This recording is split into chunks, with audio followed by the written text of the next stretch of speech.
একদিন খুব সাধারণ একটা সকাল হবে। আপনি ঘুম থেকে উঠবেন প্রত্যেক দিনের মতোই। হয়তো মোবাইল দেখবেন, কাজের কথা ভাববেন, সংসারের চিন্তা করবেন, কারোর সঙ্গে কথা বলবেন, কোথাও যাবেন। মনে হবে আজকের দিনটাও তো অন্য দিনের মতোই। কিন্তু আমরা খুব কমই থেমে এটা ভাবি যে এই অন্য দিনের মতো দিনগুলোই আসলে আমাদের জীবন থেকে এক এক করে কমে যাচ্ছে। সময় কারোর জন্য অপেক্ষা করে না। আজ যে বয়সে আছেন এই বয়সটা আর কোনো দিনও ফিরবে না। আজ যে মানুষটা পাশে আছে সেও চিরদিন থাকবে না। আজ যে সুযোগটা আপনার সামনে আছে কাল সেটা নাও থাকতে পারে। তাই প্রশ্ন হলো, জীবন থেকে চলে যাওয়ার আগে, মানে সময়ের আপনার জীবন থেকে চলে যাওয়ার আগে আপনি জীবনের ভেতরে কি তৈরি করছেন? আপনি ব্যাংক ব্যালেন্স তৈরি করছেন, বাড়ি তৈরি করছেন, সম্পত্তি তৈরি করছেন, পরিচিতি তৈরি করছেন, সংসার চলছে। সবগুলোই খুব ইম্পর্ট্যান্ট, কিন্তু ভেতরের দিকেও তো তাকাতে হবে। আপনি নিজের জন্য নিজের মধ্যে কি জমাচ্ছেন? স্বামী বিরজানন্দ মহারাজ এই প্রসঙ্গে একটা গভীর কথা বলেছিলেন। ধন সম্পদ ইহকালের সম্বল, সঙ্গে যাবে না। সাধন ভজনই পরকালের সম্বল। আর যতটুকু সাধনা করবেন ততটুকু পথ এগিয়ে থাকবেন। এই কথাটা শুনলে প্রথমে হয়তো মনে হবে এ তো মৃত্যুর কথা, কিন্তু আসলে এটা মৃত্যুর চেয়েও বেশি জীবনকে নিয়ে কথা। কারণ মৃত্যুকে স্মরণ করার অর্থ মৃত্যু ভয়ে বাঁচা নয়, বরং সময়কে মূল্য দিতে শেখা। আজ যে কাজটা করা দরকার সেটাকে কাল করব বলে ফেলে রাখা, এটাই মানুষের সবচেয়ে বড় আত্মপ্রবঞ্চনাগুলোর একটি। সময় পেলে নাম করব, সংসারের ঝামেলা একটু কমলে সাধনা করব, বয়স হলে ভগবানের কথা ভাবব। এখন তো অনেক দায়িত্ব, কিন্তু কে আপনাকে বলেছে যে পরে সময়টা আপনার জন্য নিশ্চিত? শ্রী শ্রী রাম ঠাকুরের কথাতেও এই জাগরণের কথা আমরা বারবার শুনতে পাই। উনি বলছেন, প্রারব্ধের যে কর্ম উপস্থিত হয় তা যথাসাধ্য করে যেতে হবে। সকল ভার ভগবানের ওপর রেখে ভগবত চিন্তা করতে হবে। আর সংসারের অনর্থক আশঙ্কা ও চিন্তার তরঙ্গে কষ্ট না পেয়ে উপস্থিত কর্তব্য সম্পাদন করতে বলা হয়েছে। অর্থাৎ আধ্যাত্মিক জীবন মানে কখনোই সংসার ছেড়ে, সংসারের দায়িত্ব কর্তব্য সব কিছু ছেড়ে দেওয়া নয়।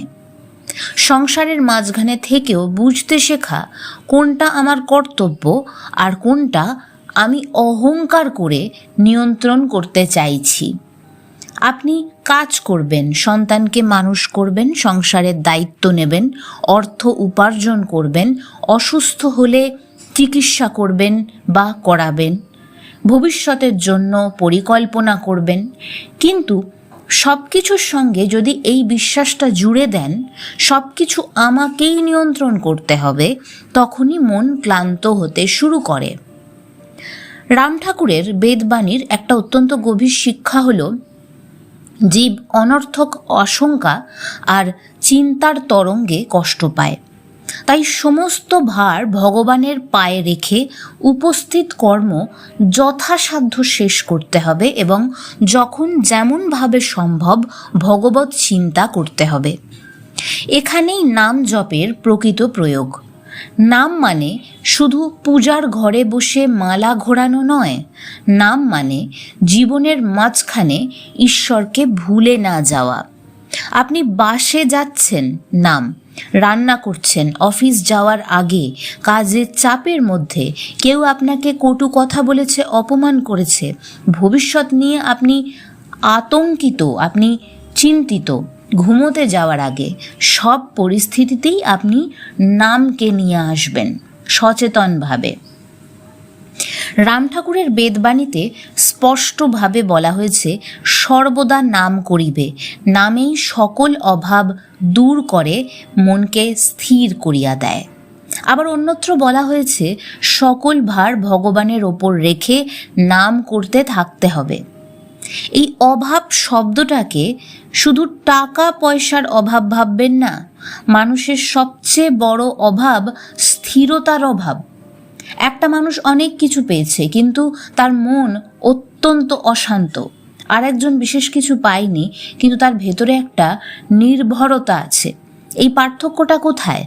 একজন সব কিছু নিজের হাতে রাখতে চাইছে, আর অন্যজন জানে আমার কর্তব্য আমি করব, কিন্তু জীবনের শেষ ফল আমার হাতে নয়। গীতার কর্মযোগের সঙ্গে এই ভাবের গভীর মিল পাচ্ছি আমরা।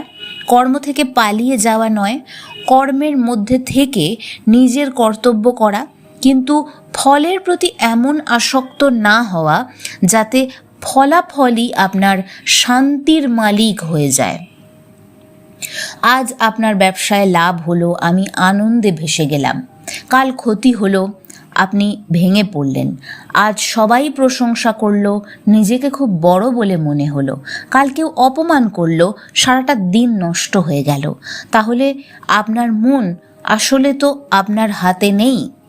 অন্য মানুষের কথা, বাজারের পরিস্থিতি, অর্থ, সাফল্য, ব্যর্থতা সব কিছু আপনার মনের সুইচ হয়ে গেছে।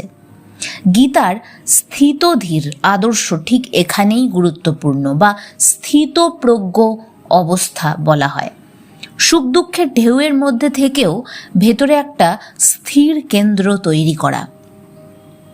স্বামী বিরজানন্দের কথাতেও ধ্যান সিদ্ধ মানুষের এই অবস্থার কথা এসেছে। হট্টগোলের মধ্যেও তাঁরা অন্তরে এমন নির্জনতা অনুভব করছেন যে বাইরের শব্দ তাঁদের একাগ্রতা ভাঙতে পারছে না। সুখ দুঃখ, সম্পদ বিপদ, নিন্দা স্তুতিতে তাঁরা সমানভাবে থাকতে শেখেন। এটা কি একদিনে সম্ভব? না। তাই সাধনা। সাধনার একটা খুব সুন্দর নাম আছে, তপস্যা। এই তপস্যা কথাটাকে ভাঙলে যে কথা বেরোয়, অর্থাৎ তাপ সহ্য করা। সুতরাং যে যন্ত্রণাটা একটা প্রসেস দিচ্ছে বা পদ্ধতিটা থেকে একটা উত্তাপ তৈরি হচ্ছে, এবং সেই উত্তাপটাকে সহ্য করা অবশ্যই কিছু ক্ষেত্রে আপনার জন্য একটু যন্ত্রণাদায়ক হবে, কিন্তু বারবার সেটা করতে করতে আপনি জীবনের কাছে একটা মেসেজ পৌঁছে দিচ্ছেন যে সাধনা মানে নিজেকে নিখুঁত করে ফেলা নয়। সাধনা মানে প্রত্যেক দিন ওই উত্তাপটা সহ্য করে করে একটু একটু করে নিজেকে ফিরিয়ে আনা, যা কিছু ভালো বা যেটা মিনিংফুল সেইটার দিকে। তাই আজকে থেকেই 5 মিনিট নাম শুরু করুন। কয়েকটা দিন চলে গেল, কালকে 10 মিনিট করলেন।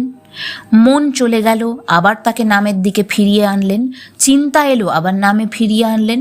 অস্থির লাগলো, কিছু অনুভব হলো না, অর্থাৎ কি ঘটছে ফলাফলে সেটার দিকে আপনি তাকাচ্ছেন না, কিন্তু মনকে আপনি বারংবার নামে ফিরিয়ে আনছেন।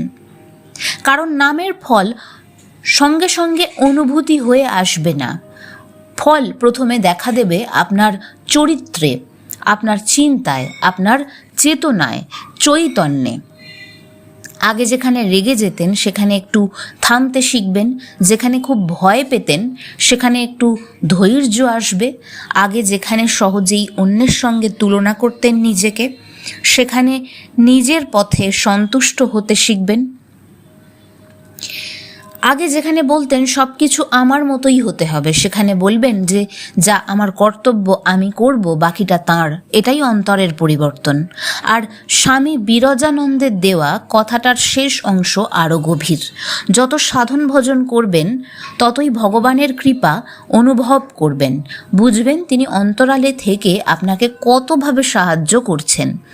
এই জায়গায় এসে ব্যাকুলতা শব্দটা খুব গুরুত্বপূর্ণ। ঈশ্বরকে পাওয়া শুধু নিয়মের বিষয় নয়। একসময় হৃদয়ে এমন প্রশ্ন জাগে, আমি এত কিছু চাইছি, কিন্তু আমি কি সত্যি তাঁকেই চাইছি? এই প্রশ্নটা নিজেকে করুন। আমি কি ঈশ্বরকেই চাই, নাকি ঈশ্বরের কাছ থেকে আমি অনেক কিছু চাই? আমার পছন্দের জীবন চাই, পছন্দের জিনিসপত্র, পছন্দের মানুষজন চাই। আমি কি নাম করি তাঁকে স্মরণ করার জন্য, নাকি শুধু সমস্যাগুলোকে দূর করার জন্য? আমি কি প্রার্থনা করি সমর্পণের জন্য, নাকি নিজের ইচ্ছাকে ঈশ্বরের ওপরে চাপিয়ে দেওয়ার জন্য? এইখানেই ভক্তি গভীর হয়। রাম ঠাকুরের বেদবাণীতে বলা হয়েছে, বিশুদ্ধ ভক্তি ভগবানের তৃপ্তির মূল।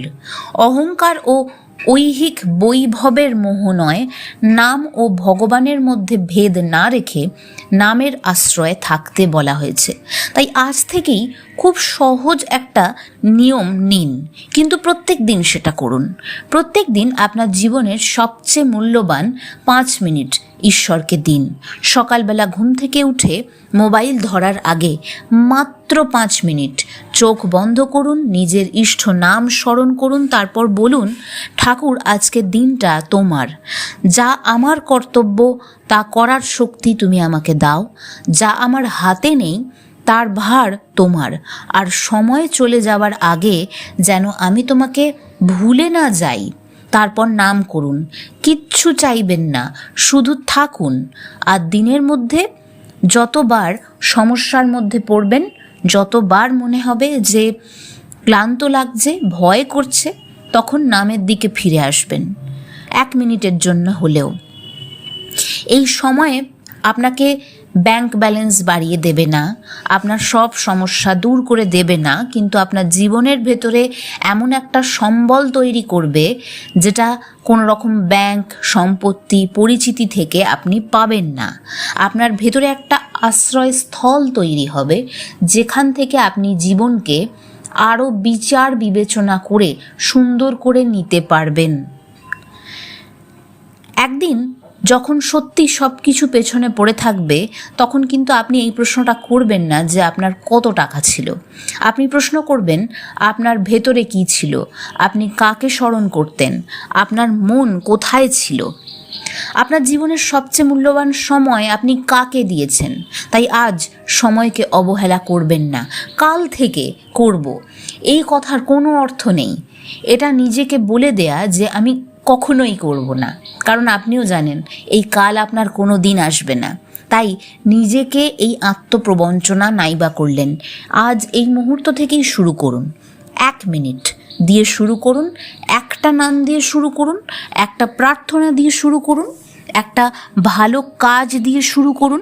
কারণ আধ্যাত্মিক পথে যতটুকু আপনি সত্যি করে এগোবেন সেটা কখনো ব্যর্থ হবে না। এবং ব্যক্তিগত অভিজ্ঞতা থেকে বলতে পারি, আধ্যাত্মিক পথের যে যাত্রা সেটা আপনার ব্যক্তিগত, পার্সোনাল যে কোনো জীবনের ক্ষেত্রে অত্যন্তভাবে এফেক্টিভ হতে বাধ্য। শ্রী শ্রী রাম ঠাকুরের বেদবাণীতে যেমন বলা হয়েছে, সকল ভার ভগবানের ওপর রেখে উপস্থিত কর্ম করতে হবে, ধৈর্য ধরতে হবে এবং সর্বদা নামের দিকেই থাকতে হবে। আর স্বামী বিরজানন্দ পরমহংসের সেই কথাটাই যেন আজকের আলোচনার শেষ সুর হয়ে মিলে যাচ্ছে। ব্যাকুলতা তাঁর অন্তর্মহলের চাবিকাঠি। তাই ঈশ্বরকে পাওয়ার জন্য আজকেই বিশাল কিছু করার দরকার নেই, শুধু আপনার হৃদয়টা লাগবে। সময় চলে যাচ্ছে, জীবনও, কিন্তু এই মুহূর্তটা এখনো আপনার হাতেই আছে। তাই পুরোপুরি হৃদয়ে অর্পণ করে তাকে ডাকুন। এই মুহূর্তেই তার নাম 1 মিনিটের জন্য নিন এবং মাঝে মাঝেই এই নামের পদ্ধতিতে ফিরে আসুন। আপনার জীবনের সবচেয়ে বড় যাত্রার প্রথম পদক্ষেপ আজ এই একটা নাম থেকেই শুরু হতে পারে। জয় গুরু।